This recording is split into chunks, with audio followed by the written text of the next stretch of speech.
Welcome to the WTO Trade Dialogues on Food. Welcome to our panelists. Welcome to our viewers. My name is Gloria Manu. I'm a Junior Economic Affairs Officer at the WTO in the Agriculture and Commodities Division. I'll be moderating the first youth edition of the WTO Trade Dialogues on Food. This webinar is entitled A Voice for the Future, Youth Engagement in Agricultural Trade. In this webinar, I'll be putting 2 rounds of questions to our panelists, after which I'll be taking questions from viewers, which viewers can send to our dialogues@wto.org email address. But I wanted to start with a word about my personal interest as a young professional in the international trade, as this is directly relevant to this youth dialogue. I started my career with the WTO's Agriculture and Commodities Division in early 2020. But as you know, it was an extraordinary time. A global pandemic struck and the world entered into lockdown. I saw the disruption of global supply chains and watched international trade dwindle in ways never seen before. As dark as these times were, I have been fortunate to be part of some of the most extraordinary conversations on how to boost the resilience of international trade. My interest in trade had in fact started long before I joined the WTO. As you can hear, I am British, with my family originating from Ghana. In 2016, the UK held a historical referendum which led to its exit from the EU. It was then that my interest was sparked in the role of international trade and economic growth and well-being and the importance of trade policy.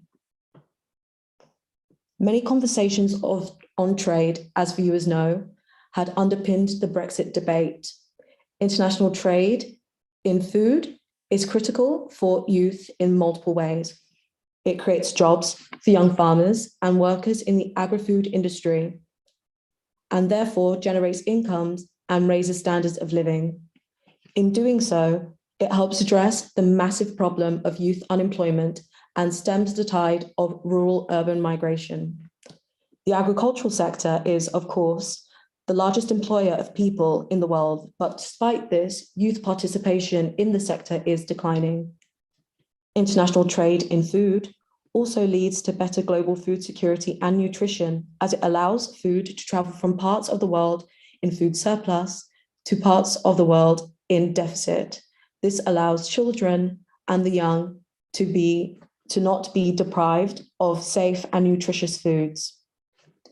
This dialogue follows on the heels of the United Nations Food System Summit held last year. The summit revealed that we need to strengthen the resilience of our food systems, emphasizing the critical importance of international trade. In fact, in his closing remarks, the UN Secretary General stated, and I quote, that non-discriminatory, transparent, rule-based trade is essential for building a more inclusive and resilient food system. Despite the importance of international trade in food, however, trade is impeded every day by multiple trade barriers. Barriers such as agricultural subsidies, which can create unfair conditions for competition and crowd out small producers, high tariffs, which raise food prices, and non-tariff barriers that can increase the cost of trade. WTO members are working tirelessly to lower these barriers.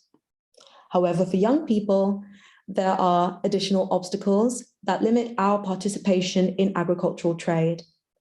The 49th session of the Committee of World Food Security, the CFS, indicated lack of access to land, finance, and expertise as being the 3 main barriers to young people entering the agricultural sector.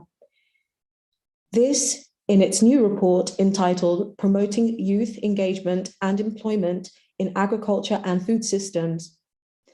To make a meaningful change, we clearly need to give young people a voice, which is exactly what we'll be doing in this webinar today. So please let me, further ado, introduce to you today's panel for the session. I begin first with Dr. Courtney Hollingsworth. National Youth Coordinator for the United States Department of Agriculture, Office of the Secretary.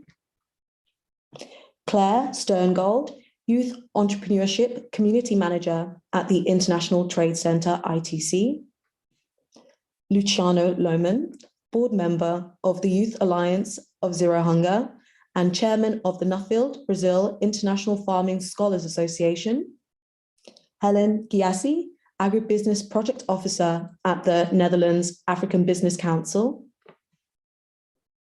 Jim Leandro Cano, Philippines Country Representative for the Youth Professionals for Agriculture Development, Director of Agritech at 8-Layer Technologies, and co-author of the 16th High-Level Panel of Experts HPLE report on youth of the UNCFS. And for today's episode, the WTO representative will be Catherine Lundquist, Economic Affairs Officer of the Economic Research and Statistics Division at the World Trade Organization. And she shall be acting as our medium and small enterprise expert, e-commerce expert for this session. I'll begin by opening now for the first round of questions. I'll start with you, Luciano. Luciano, let me start with you. As I mentioned in my introduction, the participation of young people in the agricultural sector continues to decline. What role do you think trade can have in reversing this trend? Please feel free to comment on your situation in Latin America and your country, Brazil. Hello to everyone. Thank you, Gloria. Thank you for the opportunity to be participating in this panel. I'm very happy to be here representing the Youth Alliance for Zero Hunger and also Nuffield International. When we talk about trade in agriculture, it plays a major role. Of course, when we plant anything, we need to sell it. And effective trade mechanisms allow for a greater integration of markets and connecting really the farm to the fork. Right. So when we talk about employment in agriculture, the UN estimates that the food systems overall, from primary production to all the other aspects of the food supply chain, they directly employ more than 1 billion people worldwide. And this means providing livelihoods for more than 3 billion people.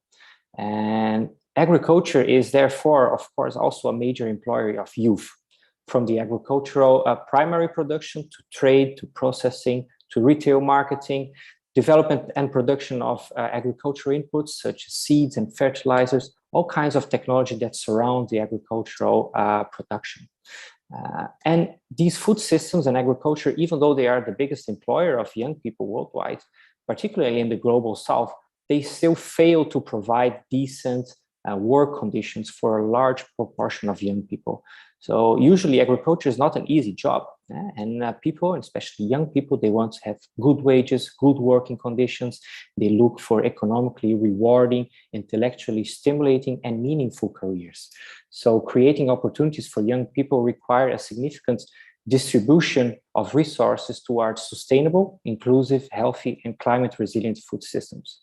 So in my view, what can attract young people to agriculture are solutions, policies, and trade deals which favor a higher income and better working conditions in the agricultural sector, taking into consideration social and environmental factors when trade happens.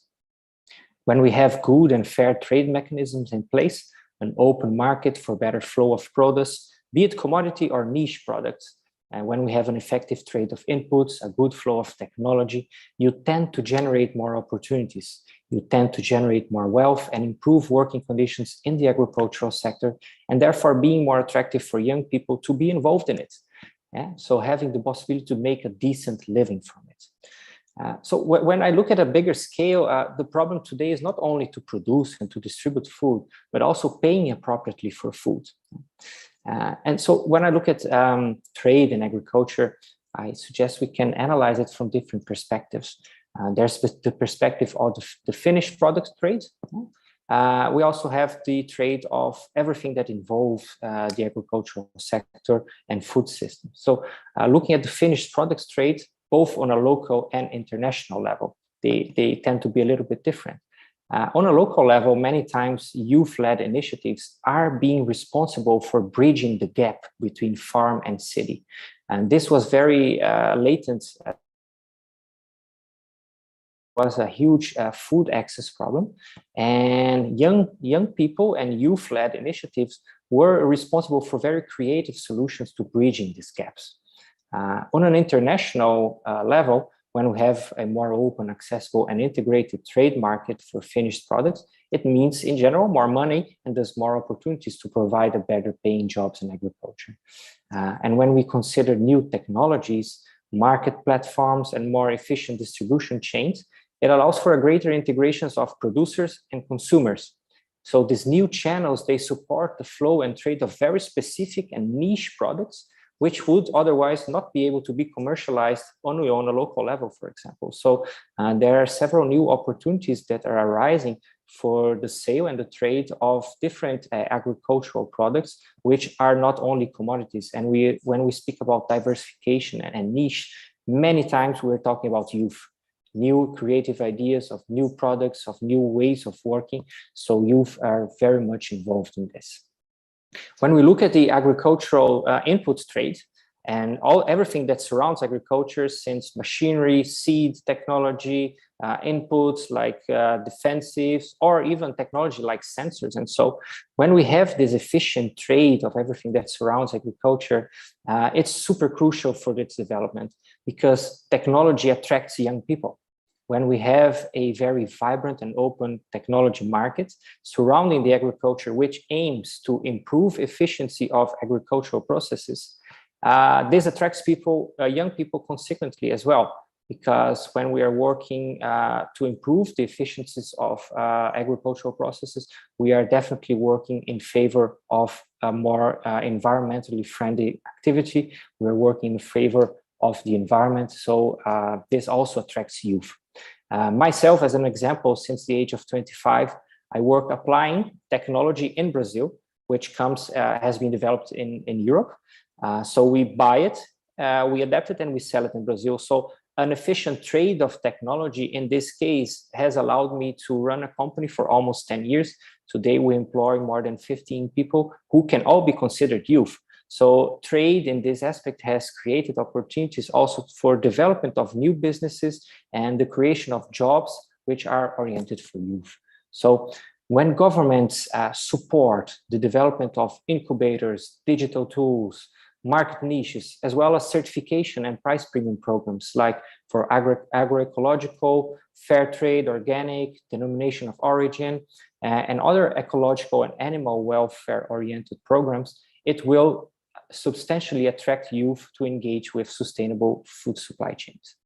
And there's one final point. There's an interesting consideration about a somewhat new and different kind of trade, which is the trade of carbon and the payment for offsetting and environmental services in general. So agriculture, being a major land user, it also has a big responsibility, and it has the possibility to be one of the major players in reversing the trend of the global climate change that we are in, because there are several agricultural practices like regenerative practices like no-till agroforestry, which can sequester carbon. So this also can be a very interesting place for youth to be acting in when we have this flow of money that is paying for this kind of environmental services that touch agriculture in poorer places. So trade is just fundamental for agriculture, and there are opportunities for youth to be involved in many, many stages on it.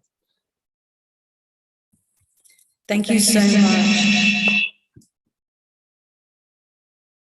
Thank you so much, Luciano, for sharing with us. Next up, I will pose a question to Claire.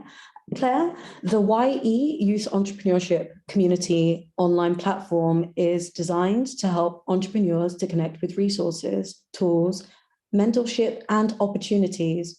How can platforms such as yours help lower the barriers to trade for young agricultural entrepreneurs? Thanks so much, Gloria, and thank you for the invitation to today's webinar. It's lovely to be here.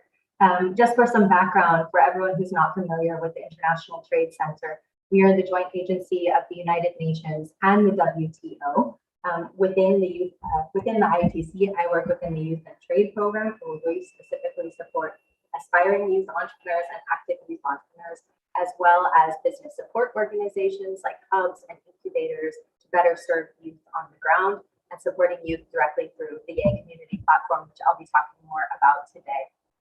The Yay Community is a global network supporting more than 23,000 members, both through our online platform and our offline in-person networks, which we call Yay chapters. Yay Community, first and foremost, supports youth in agribusiness because we enhance cross-border connections between young entrepreneurs through the platform.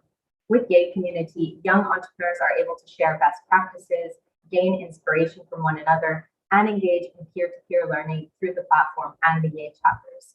Young entrepreneurs on the Yay Community also have access to a network of international mentors. I believe to date we have more than 300 on the platform with expertise in agribusiness, finance, trade, you name it.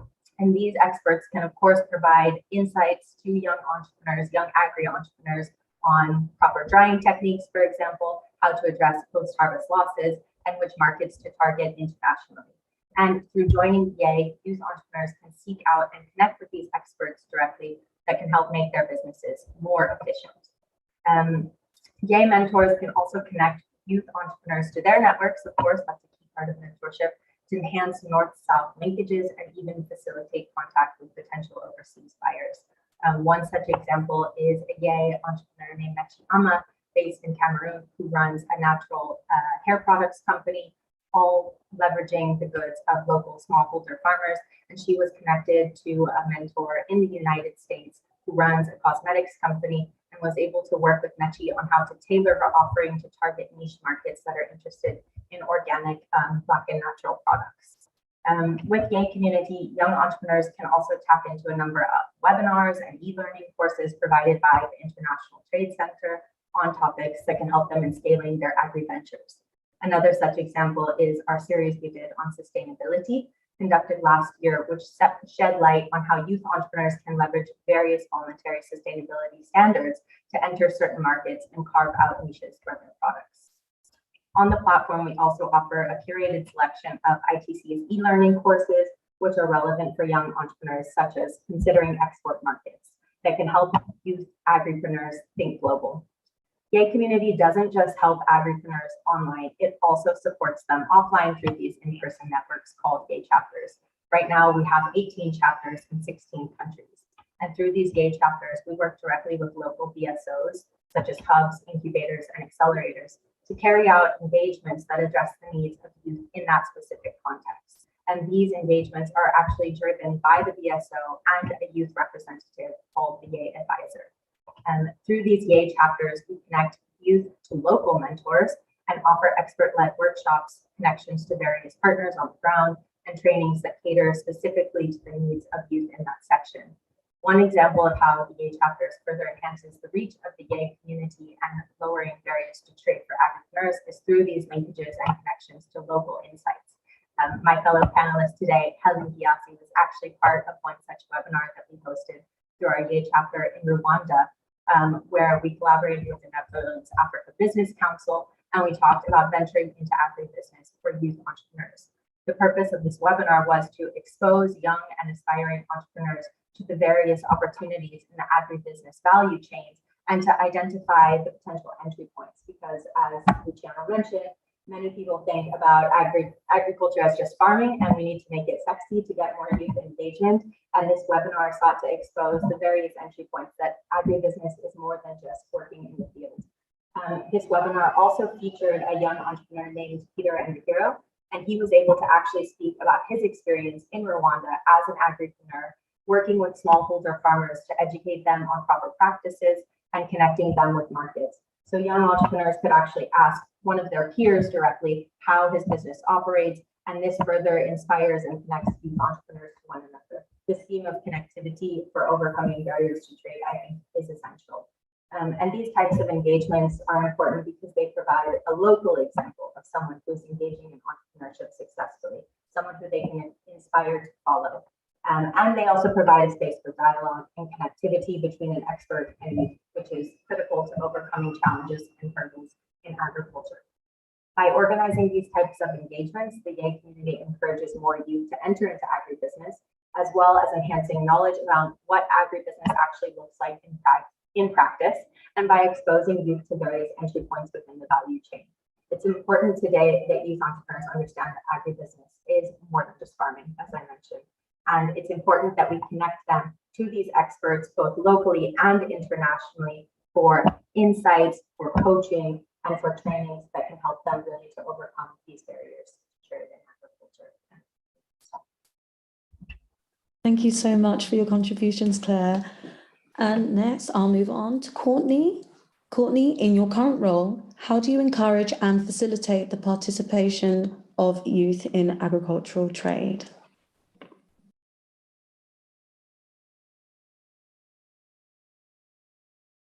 Thank you, Gloria. I'm extremely excited to be here, and thank you for asking me that question. I am the USDA Youth Coordinator, which a number of people may not know who that is or why I'm here. As the Youth Coordinator, it is my job and my honor to nurture every single part of agriculture. USDA has a foreign agriculture service, and through this, you can actually find out more information about everything from marketing and development research to exports and marketing and trade at their website at fas.usda.gov. Individuals in that department are able to work with students. Students are able to give information that they need at any point in time. As a youth coordinator, I'm able to work with students from the time they are young, because we recognize that it is very important to start agriculture and allowing students to be able to utilize it in the classroom. And also farm to school is also one of the big things that we're working with, to be able to make sure that USDA is giving all students the opportunity to be able to have opportunities in agriculture. So we start and created a pathway from the time the kids are in school and before. We have partnerships with programs like AFA, FFA, 4-H.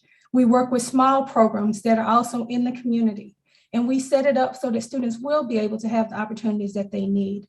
We also have internships where if students are in any way interested in going into trade, we can set them up with resources and mentors so that they will be able to learn about the specialty areas.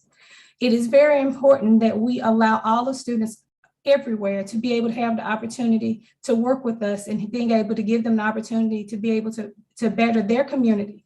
We understand that they will have opportunities in different fields, but a lot of people don't know that we have scholarships that are offered, that students can come on to USDA. They can also intern with us when they're in high school and in college. So we're working to be able to give students all of the benefits that are possible in every resource that USDA has. We have it on our websites. They can go to our USDA.gov website. They can pull up any information that we're working on that has to do with anything in the Foreign Agriculture Service. And it leads to a lot of opportunities that they may not know that they are able to have. So we've started doing a number of different outreaches, including a newsletter that students can become a part of by emailing us at youth@usda.gov. And they will be able to receive any of our scholarship information, our internship information, for them to be able to become the best person in that field if that's what they're wanting to do. So we want to make sure that they understand that this opportunity is for everyone, no matter where they are, no matter what location. We're offering that to all of the students that are in any area, especially in rural areas. And we want to make sure that they understand they're not just having to come in just USDA. We have partners that also teach students about having their own grocery store. So students around the country are definitely taking on different roles in agriculture.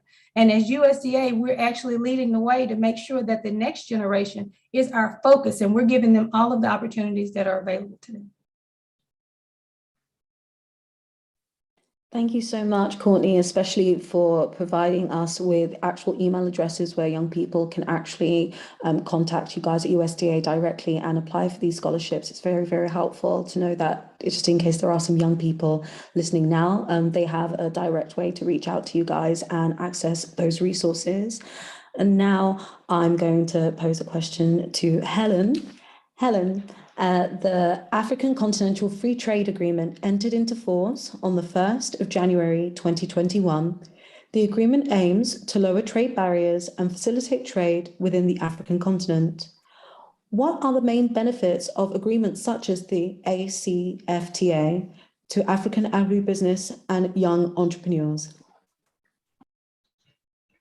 Hello, everyone, and thank you, Gloria, for the opportunity to also share my thoughts on this dialogue. So I represent the Netherlands Africa Business Council in my capacity as an agribusiness project officer, and basically we facilitate trade between Europe, Netherlands, and Africa.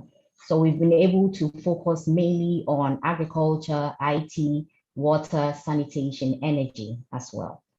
Indeed, the formation of AFTA is a welcome news for the continent as it seeks to provide a very conducive and fair trade environment for Africa, with a focus on the sectors, agriculture, manufacturing, and services sector.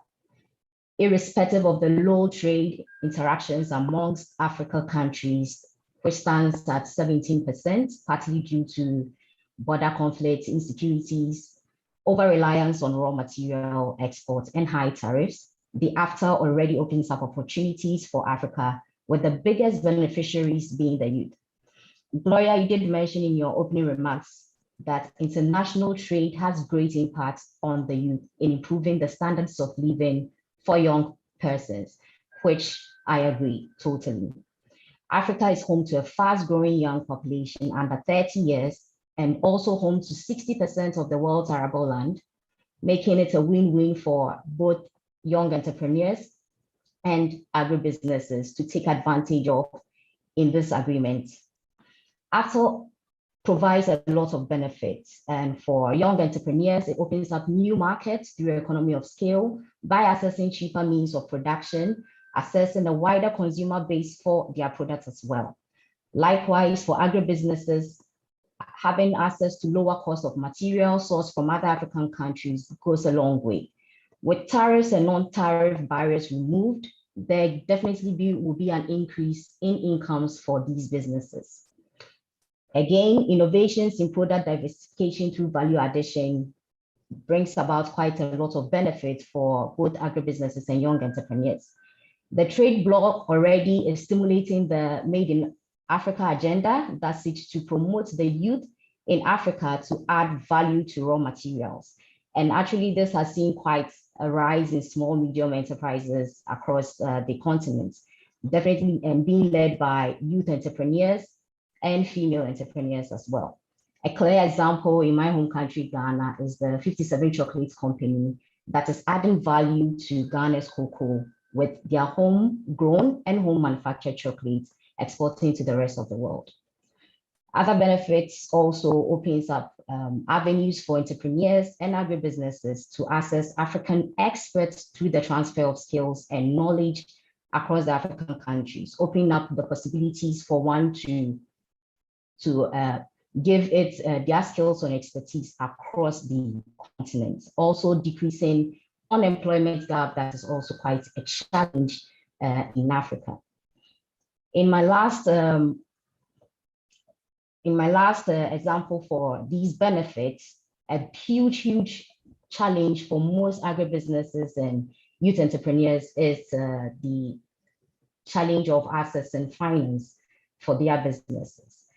These businesses can also take the advantage of the trade after trade financing through equity investments for African products. This and many more benefits await agribusinesses as well as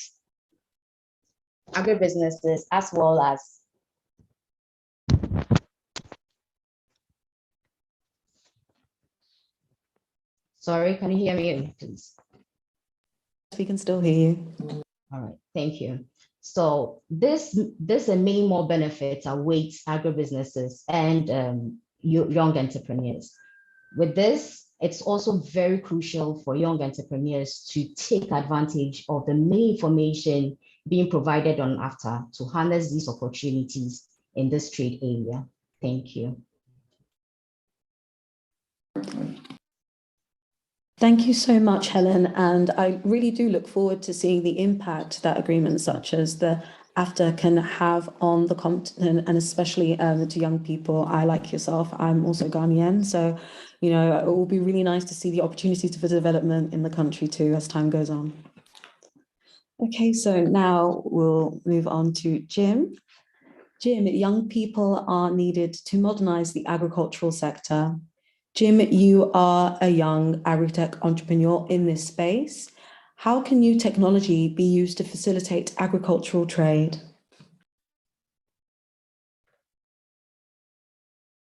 Yeah, thanks, Gloria, and of course, thanks to WTO for the invitation to this interesting dialogue. Of course, there's a very unique role, or at least in which technology plays in the agricultural sector, especially in trade. But before I go into that, just to give a quick context of where I'm coming from, is that I was in the academe for some time as a professor, as a teaching associate rather, in agriculture, and then also wearing some advocacy hats and also in the policy side of things. And so when I went into the private sector, I kind of brought those experiences, or at least exposure, in that sense of policy, regulation, institutional support, and what the technical aspect of the academe brought forth on agricultural trade. And so one thing that's very important to look at, with technology nowadays, is that the fact that we're talking here online is one indicator of how people globally have shifted in a very drastic manner in terms of going into a digital economy. And I think that's a silver lining of the pandemic, perhaps, because you wouldn't have had this much information being downloaded to people, pre-pandemic. And in the same manner, that kind of set up in motion the evolution of technology in terms of how the financial technologies have become ready for trade to become, easily done day by day. And the fact remains that most of the trade that's going on is actually going cashless and, digital, and all these cryptocurrency transfers online. You don't have physical bills being transferred anymore. And so that's becoming a reality, and that's becoming a new normal, even for young people.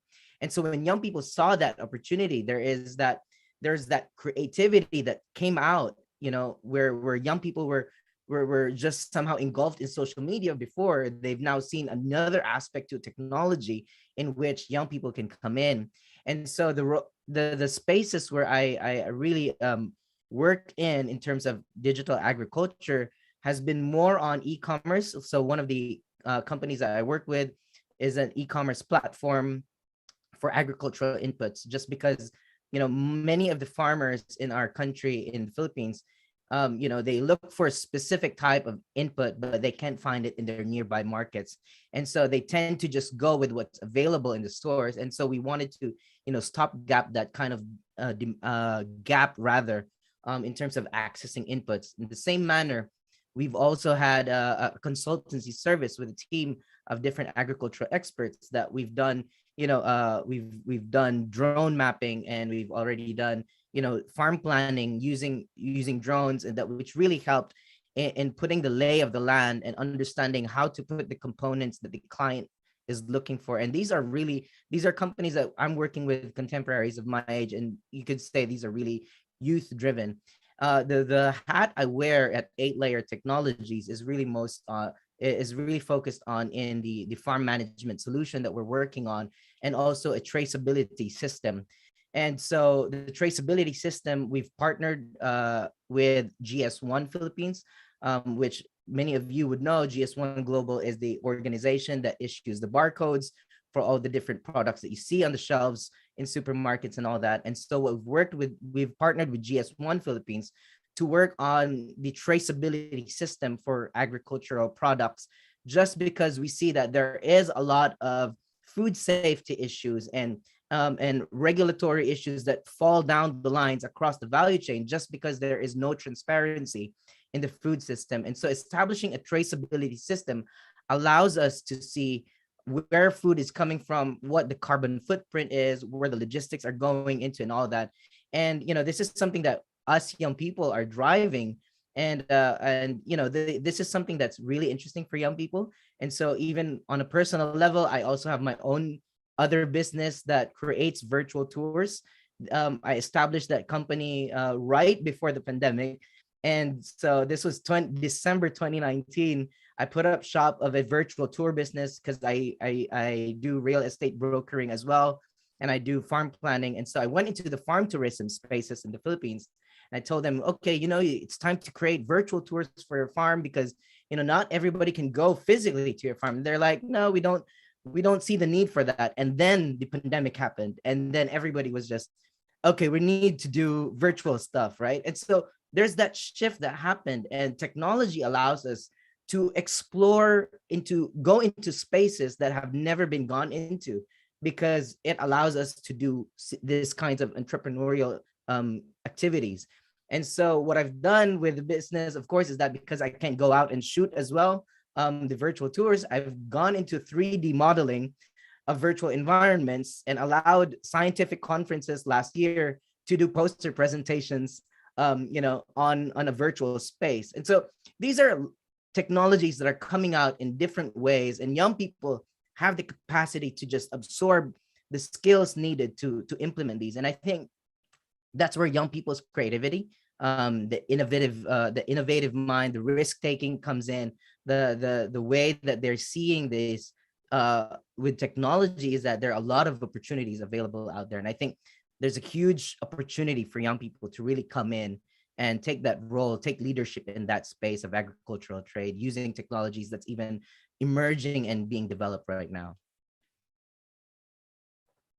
So much, Jim, for really, I learned so much in what you just said. I think it really does offer an opportunity for people that are already in the sector to diversify their incomes. And naturally, obviously, if there are more opportunities for people to make money within the sector, it will naturally attract lots of young people. And it's crazy. I was actually thinking about the subject of ecotourism. So hearing that you managed to adapt that to the pandemic was really quite impressive. So thank you so much for expanding on what you do a little bit more for us.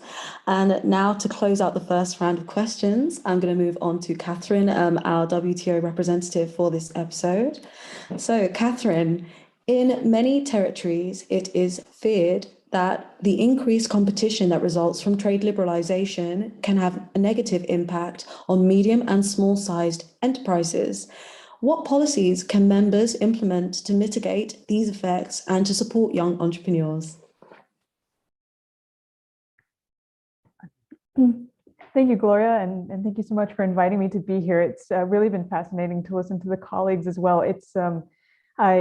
I helped to support the informal working group on micro, small, and medium-sized enterprises at the World Trade Organization. And we haven't had a very good opportunity to look at agriculture that closely. So this provided me with that opportunity. And it's a fascinating subject, and one that obviously I think needs more looking into. And I know this discussion is really about youth agriculture. My focus is these micro, small, and medium-sized enterprises, or MISMEs. I think they tie in together very nicely, because obviously if you're a youth entrepreneur, you're most likely going to be a MISME when you're starting. Granted, given enough time, you might grow into a larger firm, but we need to make sure that the policymakers provide the space that you can do so. Regarding trade, it's true. It's a complicated subject sometimes, and it can really disrupt businesses. The MISME group itself issued a set of recommendations in December 2020, so over a year ago. And in those recommendations are a number of items that actually apply very well to supporting businesses in the transition to more liberalized trade. One of these is Annex 4, which calls on governments to, quote unquote, think small and consider all of the implications of moving into more liberalized trade, and to have discussions with those who may be impacted, especially micro, small, and medium-sized enterprises. It's this being caught by surprise that can really disrupt business, and it's not always that participants don't want the trade to be liberalized. It's really just the change that can negatively impact those who are involved. I also wanted to highlight that it's really important to disseminate timely information, and this is related with having discussions with those who may be impacted by by changes that are coming up. I want to make sure that I don't miss any points. Making sure to address this information, put it out there in formats that are accessible to businesses and youth in particular is important. So looking at social media, looking at other forms of communication is a key for policymakers. Access to finance is always an issue, and that's especially true when you are considering small businesses and youth traders. Youth in particular have problems accessing finance in that they don't necessarily have the records that are required by financial institutions in order to evaluate credit. Annex 6 of that same 2020 MISME package is one that asks for members to consider the trade finance implications. There's also support for innovation generally, and we've heard from a few of our colleagues already, Luciano, Jim. Technology is really key for agriculture and trade, and to bring that into the economic environment, it's important that innovation is supported. And lastly, my final point, I wanted to note that even though international trade can hurt some businesses, it's important that we look at it in a sort of broader, in a more complete picture. There are also benefits as well, and that access to new products can inspire innovation. So when trade is liberalized and new imports can come in, this can lead to new businesses, especially youth, who can take advantage of these changes, who are maybe more agile or more willing to change. It can also lead to more competitive inputs for products. So I want to put the trade plug in there. It's, again, making information. I think also our colleague from the ITC, Claire, has already mentioned some of the programs that are available. And I wasn't as aware of the YAY program, but I wanted to highlight also just the amount of youth information that's there, and the Trade Center's Youth and Trade program in general that is available to traders. So with that, thank you. I'll turn it back to you, Gloria. Thank you so much, Catherine, for your contributions. And I think you're right. It's definitely a case of expanding the knowledge and making sure that even when these programs are actually out there, that young people know about them so they are more accessible. So hopefully this is first step in the right direction of at least expanding the knowledge base a bit more out there. Okay, so now let me open with the second round of questions, and I'll start again with you, Luciano. Luciano, you were a contributor to the newly issued CFS report entitled Promoting Youth Engagement and Employment in Agriculture and Food Systems, which I cited in my introduction. The report noted that more should be done to give young people access to innovative finance to help them penetrate new markets. What challenges do young people face when seeking access to finance, and what needs to be done to overcome these obstacles? Well, this is a big question. Actually, young people face a lot of challenges when seeking access to finance. Access to resources from all kinds, land, labor, knowledge, finance, and markets, are usually a key barrier to young people's participation in food systems, from primary production to food distribution and consumption. So even when we think of smallholder agriculture, it is already a very capital-intensive activity. Not only the price of land, which is continually increasing everywhere, but also the price of everything that surrounds agriculture, from machinery, from seeds, from processing, for post-harvest equipment. There's a lot of costs involved. So usually young people who want to engage in independent food production, often they have no access to land and to finance while still young, even if their parents might be smallholders, for example, because they're still alive, they're still working there. So what should the next generation be doing, and how can they finance themselves? So good financial services are super important to facilitate youth empowerment and engagement in food systems. Social factors, including gender, race, class, and caste, can still influence a lot the access to resources such as credit. And usually young people are left disproportionately out of the financial system.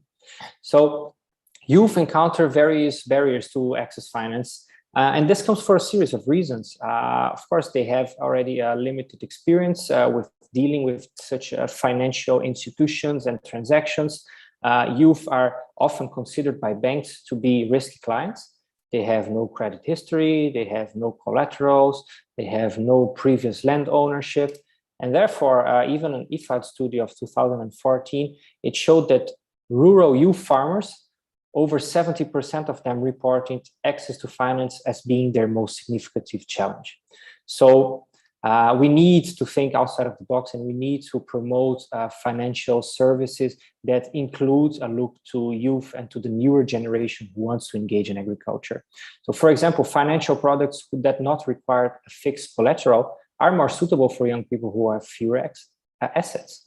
And it's, of course, it's important to note that even though there are some ways that youth can acquire capital through various forms of financial instruments, borrowing and lending from financial institutions, even with a low interest rate sometimes in the beginning, but it risks making and keeping young people highly dependent on financial institutions on an early life stage. Therefore, financial instruments should prioritize schemes that allow young people to gradually become independent again. So there are some ideas, and there's a lot of movements in this space, especially looking at innovative ways of financing. So new sources of financing for youth often include social and collective impact funds, for example, and informal mechanisms like crowdfunding. Very nice examples come out of Africa, in which crowdfunding are increasingly being used to promote and to finance youth agripreneurs. So for example, there's this initiative Kiva. It's a crowdfunding platform which works with field partners to deliver loans to poor, often unbanked and underserved farmers. There are other initiatives like matching. This is actually very interesting. So there are, in several countries, there are gaps in which older generations of farmers don't have any descendants, and they don't have a succession there. And on the other hand, there are loads of young people wanting to farm and without access to resources. So there are matching and mediation initiatives in place in many countries, which try to connect older generation with newer generation and bridging this gap, so allowing for a newer generation to farm. And also this kind of initiative, for example, in Holland, there's the initiative Boer zoekt Boer. They also provide they provide also advice for both parties for the procedures and all the options for farm transmission. When we think about including youth in agriculture, there are, of course, several government programs all over the world that try to allocate land to new and to young farmers. We have examples here from Brazil, for example, in which there is a specific credit line that is allowed for youth that are involved in agriculture. Of course, it's small, it's not big, and it's actually not as widespread as we would like it to be, but it's there. Another example comes from the Philippines. I saw recently this program which was launched that awards new graduates of agricultural courses a parcel of government-owned land up to 3 hectares, so they can start an activity. Of course, they must come from a recognized school. They work in agriculture, so this is also an interesting take on that. There's a very interesting way also to involve youth and to create possibilities to youth to be working, which is giving land access for collective and youth groups to be farming. And again, I cite an example from Africa. This comes from Uganda. This institution called Rivali Uganda Limited, they create short-term lease agreements with landowners who will not, they don't plan on using their lands for a minimum 12 months. So this institution, it connects them with groups of young farmers, of wannabe farmers, which can then start to farm because they have access to the space of land. And this institution as well, they take care of the market because trading of the products is essential if you want to engage in such an agricultural production. So they have facilitated a way for connecting otherwise unused portions of land with groups of young people who want to farm, and also creating a space for them to sell and to really flow their produce out of the farm. So in general, as a policy recommendation or an idea, it's super important that the promotion and the development of available and affordable and inclusive financial services for youth. Direct funds, favorable interest rates, cash transfers, targeted subsidies. There are lots of ways that we can favor youth. Also, when we think about startups, here in Brazil, it's super vibrant. The startup initiatives are super vibrant. So it's also a way that they're collecting lots of income. So there are ways to involve youth more in agriculture, and being creative with the financial aspects of it is crucial. Otherwise, these barriers are just too big. Thank you so much, Luciano. And next I'll move on to Claire. Claire, at present, the YE community comprises of 23,000 members. What advice would you give on how to build and grow youth-focused ecosystems? Thanks, Gloria. So I have to say, this is a very tough question, and I certainly don't have all the answers. We are still addressing this question ourselves within the Youth and Trade program. Creating youth-focused ecosystems, in our view, is really a way to systemically address youth unemployment. One figure that I can cite is that on average, a young founder hires 5 other youth. So if we're looking to address youth unemployment in a systematic way, supporting youth entrepreneurship and creating an ecosystem which is friendly to young entrepreneurs is essential.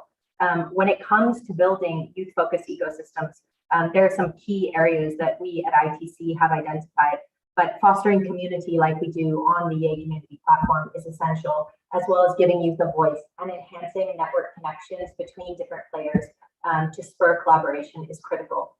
Within the Youth and Trade team, we actually work under 4 pillars. This is community, voices, skills, and linkages. And within each of these pillars, we have set areas of work. Obviously, Yay Community falls under the community pillar, but as well, a key part of a well-functioning youth-focused ecosystem is providing a space for youth to elevate their voices and actually drive, whether it's policy change or activities on the ground. Giving youth the way forward where they can actually let their own voice and their own experiences shine is really critical. And actually with the Yay community, we do this through our Yay advisors, who, as I mentioned before, actually drive the engagements of the Yay chapters on the ground and work directly with us as ITC to actually give us feedback on our programming and help us to continually adapt our services to make them more efficient and better serving of youth on the ground. But beyond as well, giving youth a voice, agencies like ITC can also help by providing opportunities for exposure for youth entrepreneurs at a global and regional level through awards and other opportunities, as well as providing market linkages and access to data and critical information, which can also help youth which are looking to scale regionally or internationally. ITC provides a number of tools that SMEs and youth entrepreneurs can tap into to support their business. And as well, we also work at the country level to do ecosystem mappings, which I would say ecosystem mapping is quite a hot term right now. Our ecosystem mapping, we actually work directly with various types of business support organizations to actually identify where are the current collaborations happening, where are the services clumped or gathered, and where are there gaps in the existing services that youth entrepreneurs can tap into, and to understand whether BSOs on the ground are actually collecting age and gender disaggregated data, which is of critical importance in fostering and understanding the current challenges to building a youth-focused ecosystem. And from these ecosystem mappings, we are then able to directly work with various types of BSOs to identify what kind of services youth need in the ecosystem, which aren't currently there, and which sectors need greater support. So that's really, I would say, the data backing up the ecosystem development is also critical. But every type of organization has a role to play in building a youth-focused ecosystem.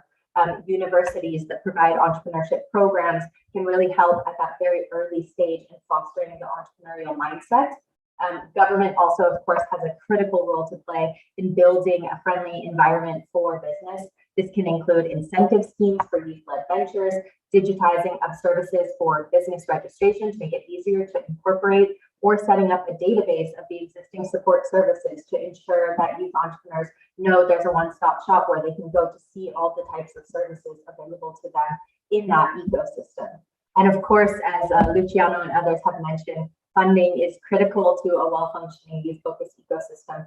And actually at ITC, we've worked extensively in Africa with the African Business Angels Network, both because they are working to set up angel investment networks, which we've worked with them directly in the Gambia to set up the Gambian Angel Investor Network, but also to provide information to young entrepreneurs actually about what angel investors are looking at when they're doing due diligence, when they're diving into your books.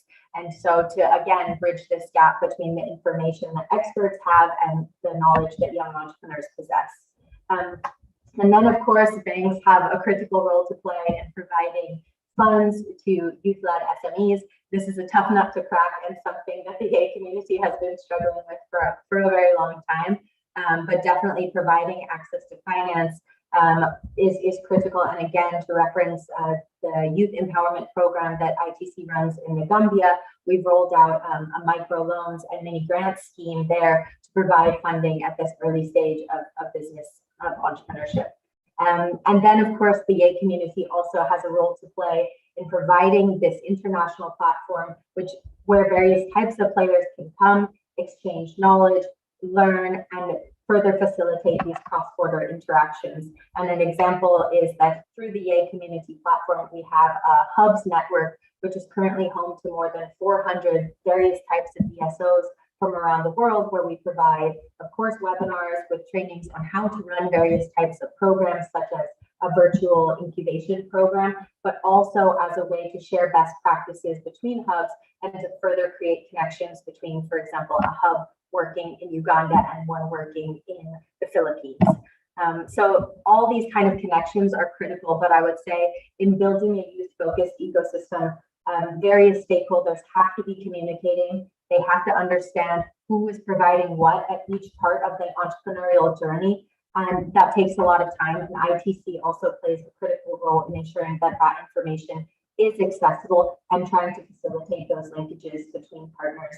But just to come back to it, that once again, this is a really tough question, and it's something that I think a lot of ecosystem actors are working on, because definitely creating this well-functioning youth-focused ecosystem is, I would say, the key to systemically addressing youth unemployment.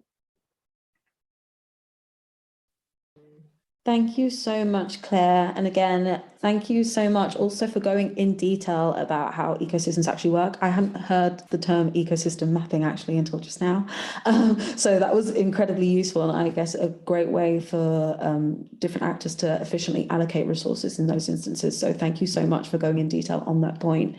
And just to note, because it's almost 3, if we can keep the next section kind of within the 4 minutes so we can answer some audience Q&As, because I'm quite keen to hear how the audience members and the viewers are feeding back, and hopefully give them a chance to interact with all of you individually directly also. So without further ado, I'm going to move on now to Courtney. Courtney, in your current role, what are you doing to make sure that young people are a part of ongoing national dialogues in the agricultural sector? How do you engage with young people directly in your role at the present? Thank you, Gloria. I'm extremely excited you asked this question. My position was actually seen ahead of time that the youth were very important, and it was created in the 2018 Farm Bill for a purpose. So my job is to interact with students on every level. So I meet with students, it may be in the classroom, I meet with students at conferences, and our administration has seen the importance, they take their time. We have a whole team that works to be able to get our secretary and deputy secretary to be able to interact with students in their conferences and in their programming. I want to talk about a conference I just had in 2021, I was able to work with students from Puerto Rico that represented their community, and they were having issues with broadband. And so we were able to interact with them and speak with their representatives about the issues they're having, about their successes in becoming entrepreneurs and being able to run a business without having broadband issues. So we were able to interact with them and talk about what were the options and see the issues that were there. And a lot of people may not know, but broadband also falls under USDA. And as you've seen, we just released some information on that, even in rural areas. I heard someone speak about technology. We're working in STEM, so we're being able to work with students in the STEM areas. We want them to understand that we have those positions. So we interact with them and we create opportunities and webinars. We interact with them on a local level. We have a number of offices in states. You can go to our USDA office and being able to interact with them. I literally go to conferences, and I'm a person that's very important to me that whenever I go out to speak to students, that I speak to every single individual student that would like to meet with me. It is very important that they know that they're heard and that their information is being taken care of and actually listened to. So I actually stayed behind recently in a conference. I stayed behind 2 hours later just to make sure that every student was able to give me what their opinions were with agriculture and what they saw the youth problems were. And there are a number of different programs that we always like to work with students in. We have a minorities in agriculture, which is Manners program, where we work with those students as well. We have NIFA, which also works with 4-H. We have youth summits that are throughout the country that work with our department as well. So in those youth summits, they get a chance to speak with us and talk about our positions and to ask us how we got to the positions that we are in and opportunities they would have available. So we're being able to interact with them on every single level. And I engage with them because I see myself in them. I myself am a young lady that's from Mississippi. And I spoke with a woman at a summit recently, which was an empowerment summit. And she had 7 children. And her answer to me was she could not afford to be able to send her children to certain things. And so my response to her was, that's what we're here for. We're here, we have youth loans, we have 2501 programs that work with grantees. We have opportunities that are here. So I want them to know that they have an open door to be able to speak to me and a department. By contacting me, we connect them with different opportunities that are available. We make sure that even in their area, what's not there, what can we create, what can we connect them with, what are our options? So we connect with them on every single level. And that's very important because I'm one of 9 children. And I know that opportunities, and as a lot of people have stressed, finance is very important. Bringing out resources is very important. So I make sure that every single individual youth that wants to speak with me or talk with me, I make time to be able to acknowledge their importance. So we make sure that USDA gets the opportunity to interact with students on every single level, whether it's a student in kindergarten or 1st grade and they're learning about nutrition, or if it's a college student or a grad student or even veterans, we have a veterans department. So we speak with every individual that would like to speak with us and being able to provide them with opportunities that they didn't even know were there. So I thank you very much for having me to be able to give all of the options that we have. And I hope that some people will actually take an opportunity to get to know on our website or email us directly. And we do respond back directly. You can respond, I will respond back on the youth page. And we do ask people all the time, what are their opinions of the youth page? What would they like to see? And so we definitely always take that time to make sure that they're heard and that they're recognized for their opinions and allowing them to be in dialogue boards. So we connect them with boards that we have with USDA so that they can become a part of the leadership programs. We have a conference coming up this month, actually, that's going on right now. And they're on the leadership. They're the president, vice president of different agricultural organizations. They get the opportunity to interact with us as well. So they have the opportunity to do anything they want. And we want them to know that the opportunities are theirs. Thank you so much, Courtney, for explaining to us a bit more in depth about what young people in the US actually have direct access to. And it's nice to hear that you haven't shifted the focus purely to more technological kind of ways to reach out to people. So obviously we're doing webinars, so it doesn't seem great to mention it now, but it's just nice to hear people talk about the importance of grassroots outreach and going to actually see people in person, because, you know, we do lose that, especially given the pandemic. So I'm glad that you mentioned that also. Okay, so Helen, in your piece, Empowering Women in Ghana with Sustainable Farming, you note the important role that technical support plays in improving the incomes of farmers, especially those of women. In your view, What are the biggest challenges to African agribusinesses, and what technical assistance is needed to overcome these challenges? And any other measures that you would recommend specific to women's empowerment, do feel free to mention in the section also. Thank you.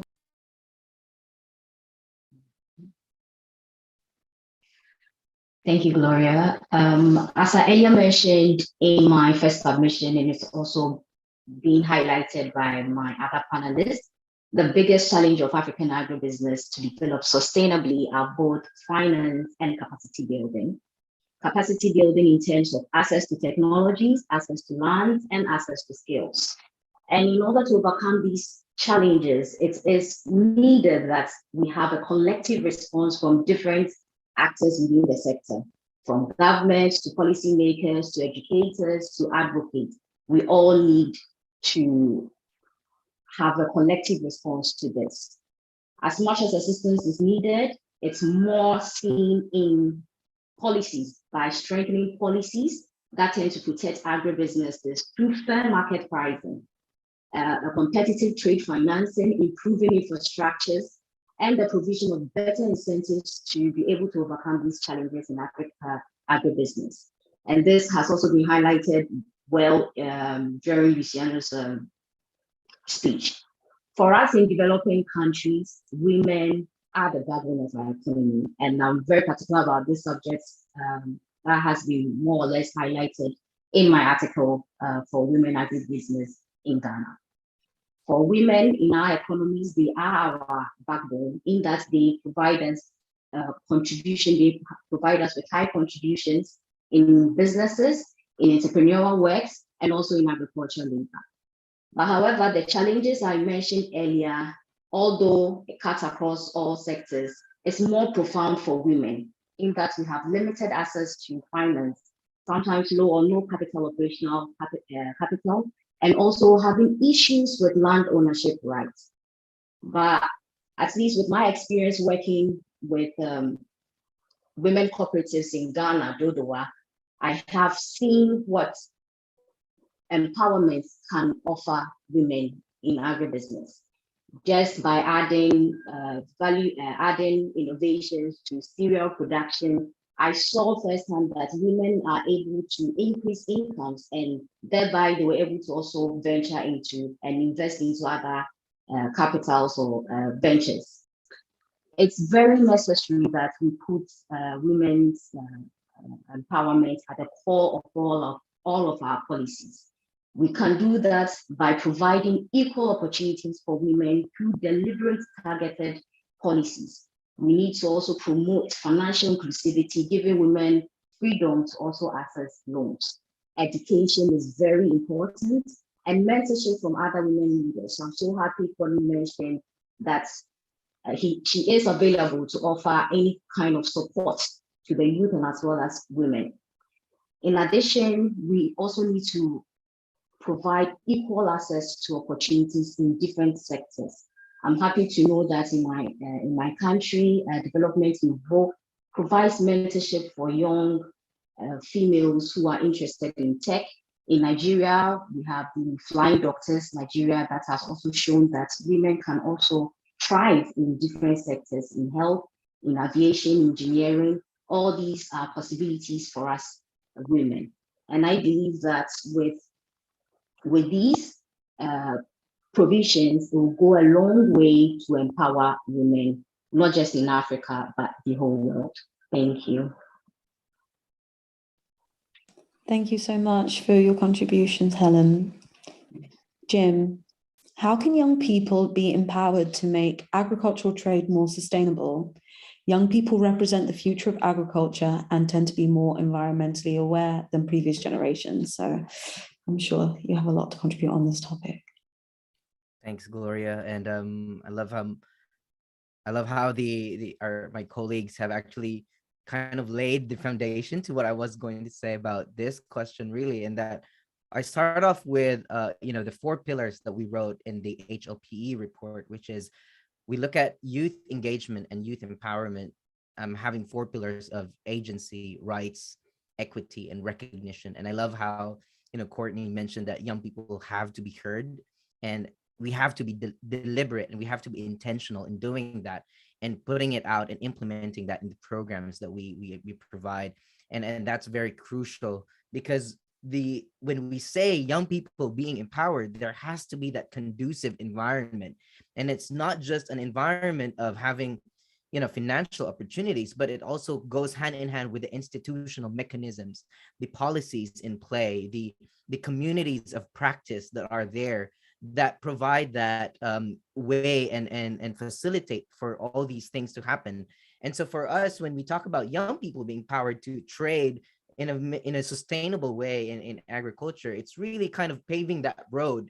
And how do we pave that road? And what are the gas stations? What are the battery chargers that need to be down that road, so that young people can drive down that road, go into that direction and destination of being sustainable in trading in agriculture? And that has to be our role as people in organizations, in institutions, in policy making, and all of these things. And that we create these roads. It doesn't have to be physical. And of course, in agricultural means, it also means having farm to market roads as well. But really creating these kinds of environments where young people can do agricultural trade. And so coming on from that, I go back to, one aspect of the technology that I was talking about traceability systems and transparent food systems. Because when we create communities of practice around these, for example, we create a generation that is more aware of what kind of food they're eating and what goes into the food, what kind of emissions are going into the food. And when we create communities of practice, we educate next generations of how food is being produced, and we teach them how to understand the global challenges that go into the food that they're eating, right? And so we have to create these communities of practice. We have to create this culture. The agri part, we do a lot on the technical aspect, but the culture part, we miss a lot sometimes. And so that has to go hand in hand. When we talk about agricultural trade, that the culture has to be in place. And so we go into that, and we look at, like my colleague Luciano mentioned about, innovative green financing. In many cases, there are ways in which institutions and even financial institutions can create deliberately a part of their portfolio being allocated to young people, being allocated to the agricultural sector. In fact, the practice in the country, in the Philippines, is that there is a law that says a certain percentage, if I'm not mistaken, is 25% of the loan portfolio of banks have to be allocated to the agrarian and to the agricultural sectors. And so if we become more deliberate in these kinds of things, where this is targeted towards young people in the agriculture sector, we create that conducive environment where young people are not obtaining and availing of opportunities to get loans, but also pairing that up with what I think it was Helen who mentioned about mentoring. And that's one of the things that we at YPART also push a lot for, which is mentoring programs. We've done and we've run a lot of mentoring programs across the globe with YPART, actually. And in the Philippines, we did a pilot back in 2018 of a country chapter-led youth mentoring program. And it's very critical, because when you give young people the finances, it's not going to be you brush your hands up and say, okay, we've given you the resources, you go and do your thing.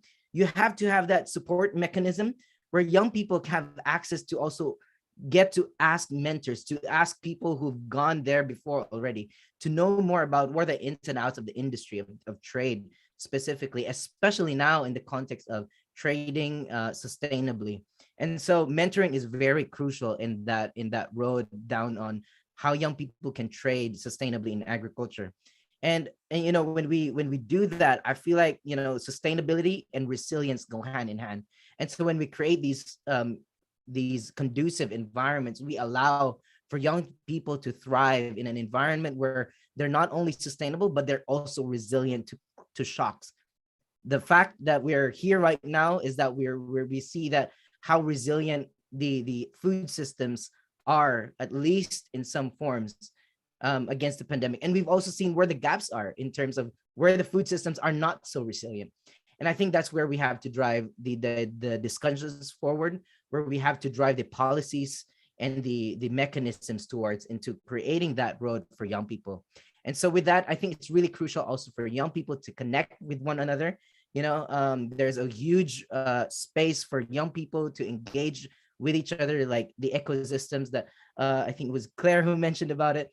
And of course, in the Youth Alliance, we've also linked up with the World Food Forum of the FAO, where this year's theme on the Youth Action Assembly is addressing climate change and access to healthy diets. And so young people can access these organizations, linkages, and networks and become more aware. And so my encouragement really is just for young people to step out, get out of your comfort zone. And there's a lot of opportunities down the road for us to explore and to engage in agriculture. So yeah, I really hope that we can work together, the mechanisms come together for young people to trade sustainably in agriculture. Thank you so much, Jim, for your contribution there on the importance of sustainability in the future of trade as well. Well, given the way that lots of legislations are moving forward, I do agree with you. And I think young people will continue to play a really active role in making our food systems more sustainable. So it'll be nice to see how that progresses moving forward. And finally, to wrap up the second round of questions, Catherine, the WTO members are now working together to establish rules on electronic commerce. What can governments do to create an enabling environment for e-commerce, and how can cross-border e-commerce encourage agricultural development and youth engagement in the sector? Thanks. Yes, I think e-commerce is really going to be pretty critical. Well, we've already seen in general with the pandemic that it's where business is moving. And I think it has a lot of opportunity for youth in particular. It's true that some WTO members, there's a plurilateral group of WTO members who are working on rules and concerning electronic commerce. We'll see what comes out from this. I think more specifically, it's important just in general that we look at e-commerce and where it can go and its possibilities for agriculture. The reason I mention this is that agriculture is one of the sectors that has not taken as full advantage, according to the studies, of e-commerce as some other sectors, for instance, merchandise trade. I know that Jim mentioned in the Philippines that there's an e-commerce platform that sells agricultural inputs. And I've seen a lot of, in my own research, e-commerce platforms that are for agricultural inputs, sometimes for bulk purchases of agricultural goods, but it seems very regional. They're not as well connected as certain other types of platforms. And I think this is an area that can really be advanced in the future. I wanted to jump off a little bit from Helen's remarks too about gender equality. E-commerce also has a huge potential to be an equalizer. It's seen that there's an anonymity benefit from e-commerce. You don't know who precisely is selling to you. You see that their ratings are good and they get the product to you, and that's really all that matters. In this case, that can really reduce some of the holdups that can affect certain other transactions when people's unconscious or conscious biases can prevent a transaction from going forward as planned. Yeah, so I already mentioned that there are some e-commerce marketplaces devoted specifically to agricultural trade, but I also wanted to mention the importance of sort of downstream, food product sales via e-commerce, and this is something that's growing too. It was mentioned by Courtney that grocery stores are something that the USDA is also looking into to support youth. This aspect of retail of agricultural products and downstream processed food is another aspect that needs to be looked into and can be really important for e-commerce. For instance, Amazon and Alibaba both are looking into retail, or have opened, in fact, retail branches of food. And this is not, it's purchased via e-commerce, but sold in concrete stores. And then FAO has already been brought up, but I wanted to mention them too, that they have a recent study on rural e-commerce in China and specifically. But I think that some of their findings can be applied more broadly in this conversation. They found that purchasing agricultural products through the internet can hold a lot of development opportunity, in particular in rural areas. However, there's a strong need for infrastructure, not only in access to the internet, but also in roads and transportation. Because without this and without the technical knowledge by the population, it's impossible to take advantage of these new opportunities. So I think these are things that policymakers really need to hold front and center while they're thinking about the possibilities for e-commerce, particularly in the agricultural field. But at the same time, there are new business models that e-commerce can pose, particularly for youth. And this has been highlighted again and again, that youth can take most advantage of technological changes. And it's these business models, for instance, buying online for pickup by the customer, or bringing it to a centralized location where customers can then pick up. This can reduce the distance from, I guess, farm to table, I suppose. And these new sort of e-commerce business models really hold a lot of potential. I think I'll leave it at that. Thank you. Thank you so much, Catherine. And with that, we wrap up our second round of questions. For the next portion of the webinar, we're now going to move on to audience questions. So as I mentioned earlier in the introduction, throughout the session today, the audience has had the opportunity to send in their questions to dialogues@wto.org. So now I'm gonna go through and select a few that have come in throughout the session and pose those to each of you.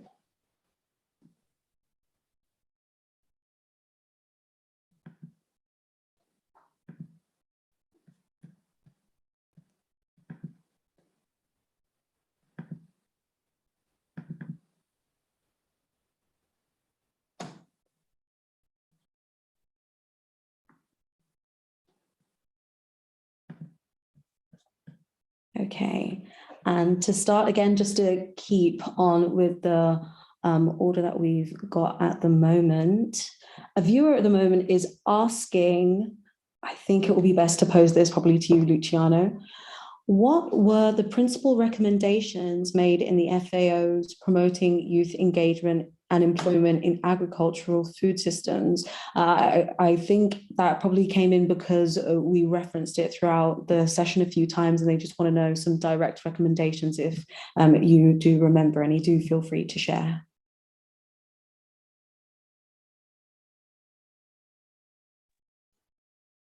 Okay, can you hear me? Yes, we can hear you. Okay, so there were some policy recommendations on the aspect of financing that could be interesting to maybe share with you. One of them would be to provide support and insurance for community-based collective impact investment and cooperative and flexi financing programs to support youth-led enterprises. Others would be to create a supportive policy environment for youth-led startup initiatives, for example, with incentives like tax break, facilitated access to financial instruments, incubation hubs. This is becoming really big. As an example, here in Brazil, we have several innovation hubs which are hosting innovative companies, startups, which are mostly run by youth and composed by youth members. So this ecosystem of agri-tech is it's creating very good fruits and attracting young people to work with technology. And as for further recommendations, I would leave this to my colleague, Jim. Probably he has better answers than me, but as for the part of finance, that would be it. Thank you so much, Luciano, for your response there. Okay, next audience question. Okay, I think I'll pose the next one to Claire, as an audience member has actually just emailed a question asking a little bit more information about what ITC is actually specifically doing. So an audience question has just come in asking, is ITC seeking rural to urban migration on the ground? So are they seeing rural to urban migration on the ground? in the countries where you operate in? And should that migration be countered? Ooh, this is a tough question. So definitely we have seen with youth, there is a major migration of youth to urban centers. Speaking from what I've seen across the Yay community, which by and large is consistent of young entrepreneurs from sub-Saharan Africa, many of the youth are flocking to urban centers such as Nairobi, Kigali. They are seeing more opportunities there. Whether I think that should be countered, that's a tough question. I mean, definitely we have seen that this means the average age of farmers on sub-Saharan Africa is now over 60, I believe. And obviously this means that there's a strain on rural farmers as the youth are flocking to the cities. And this is what I mentioned before. We really need to showcase how we can make agribusiness, I said the word sexy, but attractive to youth. And explore and showcase the various entry points within the agribusiness value chain to, I would say, not necessarily counter youth moving to urban centers, but to reconnect the urban rural so there's no longer such a stark divide. I mean, Luciano just mentioned ag tech. This is huge among the youth on the Yay community. There are tons of youth entrepreneurs who are trying to work with smallholder farmers to make their processes more efficient and to track the data that's coming out of their harvest to make them more aligned with what the market is looking for. There are lots of youth entrepreneurs who are also working with farmers to track the data on post-harvest crop losses, cold chain supply. So these are all areas where youth, I think, can reconnect the urban and the rural, but I don't necessarily think we need to be, let's say, countering to try and get youth to move back to the rural areas. Maybe my colleagues can also tune in. But I think we do need to showcase the various entry points in the agri-value chain to get youth more engaged and to kind of, let's say, foster greater connectivity between the urban and rural centers to make it so that you maybe see that moving to the urban center isn't as attractive as they thought. They can kind of bridge that gap. I hope that's answered that person's question, but also if there's others in the panel that want to tune in, I'd be happy to hear from them as well. Thank you so much, Claire, for your contribution. And I do think it's funny because I kind of agree with you. I think agriculture does need to be made slightly more sexy, fun, and cool. So I'm glad that you use those words. This is exactly what I would think is needed for a rebrand to attract more young people. So, right. Now looking through the inbox again, we have a question that's coming for Courtney, I think, and it is about COVID-19 and the situation in the States at the moment. I think a viewer probably has emailed in from the States and would like to know just a bit more information. So COVID-19 has created a shortage of seasonal laborers, including those in the agricultural sector. How is this impacting US agriculture at the moment? Oh, wow, that is a great question, which is an answer that I spoke to some students about recently. We are basically doing our best to make sure, of course, as you know, agriculture saved lives during this pandemic. And we're making sure that we're working with every department that we can to make sure that USDA is being able to support the farmers. We have different committees right now that's working to make sure that we're being able to communicate with them and being able to look into issues that are being addressed when it comes to agriculture. And so it's very important that we understand that this is something that that has affected, we know that has affected a lot of people and there are a lot of questions. And so we're just working as a federal agency to be able to work with any other agency that is in the need that we need to make sure that our farmers and individuals that are in agriculture are being able to get the resources and support that they need to with USDA. Thank you so much, Courtney, for explaining the situation a little bit better and what people in the sector can actually do at present to help them out with the situation. Right, and looking at the inbox again, I think we have a question that's for Helen, because the question is about the situation in Africa at the moment. Okay. To what extent is food traded in the informal economy in Africa, and how active are the youth in that informal space? Helen, if you have any thoughts, please do feel free to share.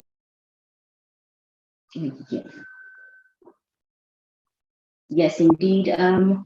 For now, I mean, for trade, in Africa is definitely moved by the informal sector. Opportunities are there, but then we need more or less to create the avenues for the youth to be involved. It's informal, but then we are able to work through these quarters. How best to make it to expand the scope. Also, hello. Hear you. Hello. We can hear you. Your audio is working. Okay. So definitely the informal sector for trade in Africa, it's actually what is being run in the continent, but then different players are in the system, which includes the youth and also women.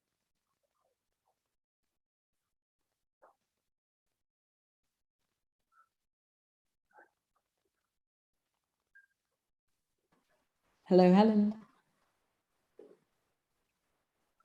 Hello, Helen. Hello, Helen. Okay, there seems to be a small issue with the audio link with Helen, so I think we'll come back to her while she resolves that issue and move on to another question, and then move back to Helen to resume with her answer once she reestablishes the audio signal again. Okay, so going through the inbox again. Jim, there's a question come through that I think I'll pose to you next. To what extent do Asian women and youth face higher hurdles in agricultural entrepreneurship? Tricky one. Yeah, when it comes to women engagement in Asia, there is that, of course, there's always that the tendency wherein a lot of the opportunities in the past have always favored somehow the males in the community. But now we've seen there's a huge shift recently, and I see that within even my own circles that there are a lot of programs coming out and initiatives in which young women are leading the way. And I think that's a very good indicator of where we're going towards in terms of agricultural development. And I think that it's really crucial to keep that momentum going and to create, again, going back to the enabling environment in which we have to be really intentional about how we ensure that women are not discriminated simply because of gender bias and all of that, but really because there has to be, again, going back to the 4 pillars that I was saying about in the HLPE report, regardless of your your background, regardless of your upbringing, that shouldn't be a barrier to entry in terms of agricultural engagement. And the same goes with any minority group, be it indigenous peoples in the country, in Asia, or even in terms of gender or class or educational background. And I see that even in the 4-H Philippines here, a lot of my friends coming from the 4-H Philippines, they reach out to a lot of young people who are out of school, and that really empowers a lot of them, and even young women coming in and coming to play in terms of being agricultural entrepreneurs. And I think that's really crucial that we continue to create that environment wherein they're not only, I really hope that they're not just going to be tokenism approaches, but we really have to be intentional that they are there to lead the way and to make an impact. And as we would say, as in the policy recommendations of the HLPE report, create that foster an environment that enables young people to be agents of change within their own space. And that goes to whether what kind of gender you lean towards, but really going towards what are the aspirations of young people. And I think it's crucial to highlight what the aspirations of young people are, and how do we match that with the opportunities available, and how do we create institutional mechanisms and policies so that young people reach these aspirations of theirs. Thank you so much, Jim, for that really, really thoughtful answer to the audience question. And to wrap up the round of audience member questions, I'm going to lastly go on to you, Catherine, because this is a WTO specific question, so I'm assuming it is for you. So audience member has asked, what are WTO members doing to support MESMEs? It's quite broad, but hopefully you can provide some insight. Well, thank you for that. I mean, in fact, the broader ones sometimes are easier. I can just go right into the work of the MISME informal working group. So as I mentioned before, there's that package from 2020 of recommendations and declarations. There are 6 altogether. They focus on access to information. As I already mentioned, there's one on access to finance. Also, making sure that all potentially impacted MISMEs are involved when trade policy is being modified. And then also support of certain other resources, one of which is an ITC resource. It's a Global Trade Help Desk. And this is something that's been created in conjunction with the WTO and UNCTAD. And the Global Trade Help Desk has a lot of market information for traders available on one single online platform. This can help you with specific trade products that you would like to export from a specific market to another, or import conversely, and it includes information on requirements and regulations. I strongly recommend checking it out. It's a really very well put together website.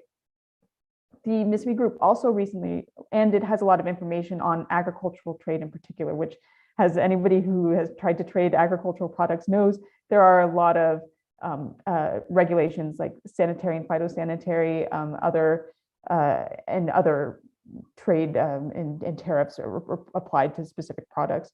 The MISME group also released at the beginning of December the Trade for MISMEs website, which is a resource for micro, small, and medium-sized enterprises, and also for policymakers. This is helpful too, to access other trade information that is related to MISMEs. And it has guides that we created, but the real focus of the website is to create one single resource that you can go to that links to specific other websites with more detailed information. Because what was found was small businesses in particular were having trouble trading, not because the information wasn't there, but because the information was so hard to find or to access. So that's one thing that they have been doing. Currently, their next meeting is planned for the 8th of February, and at that point, they will be discussing their topics for the coming year. It remains to be seen what they are. Last year, one of the topics under discussion by the group was, in fact, rural agriculture or rural MISMEs and how to support them to trade, many of which are agricultural MISMEs. So I think that gives a very broad overview.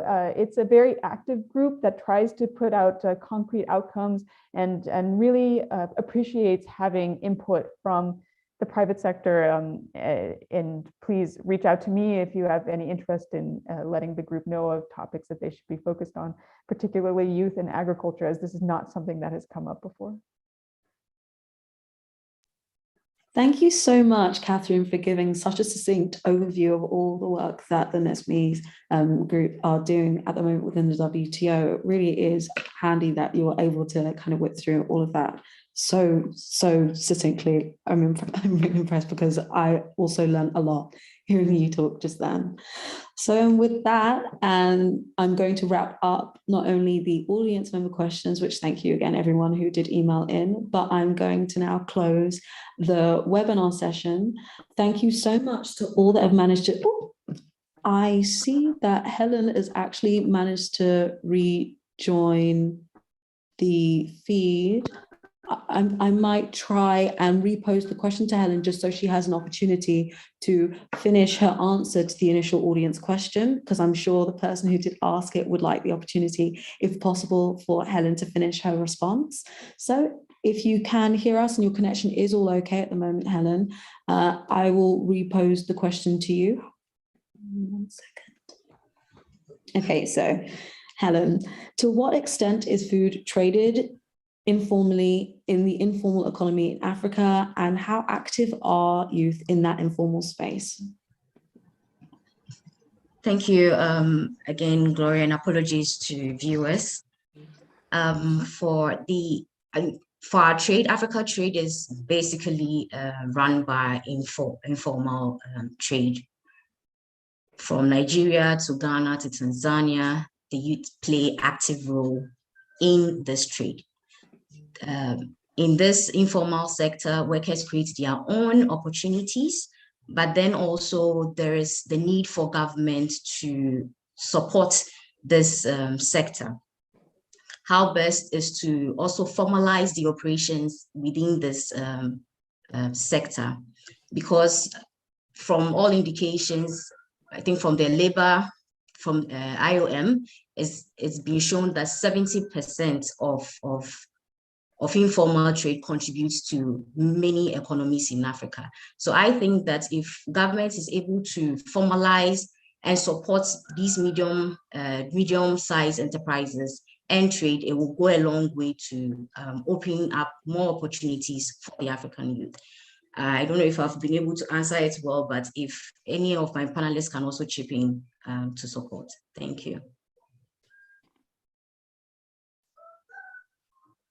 I think you answered it phenomenally. Thank you so much, Helen, for coming back and answering that audience question. And with that, I will close today's session.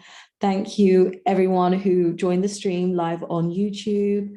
And thank you again to each and every one of you on the panel for your really, really thoughtful contributions.